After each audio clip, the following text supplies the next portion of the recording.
Hey guys, and welcome back to this channel. In this video I'll be showing you guys how you can change your title in Valorant.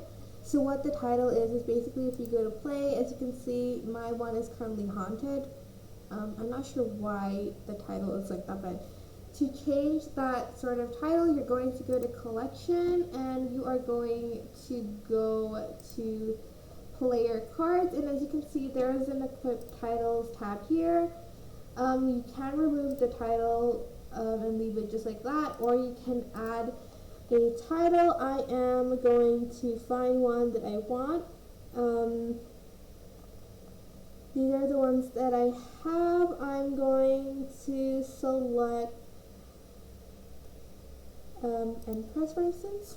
And then as you can see, I have equipped that title, and that's pretty much how you can equip title in Valorant. I hope this tutorial was helpful for you guys. Don't forget to like, comment, share, and also subscribe to this channel if you haven't done that.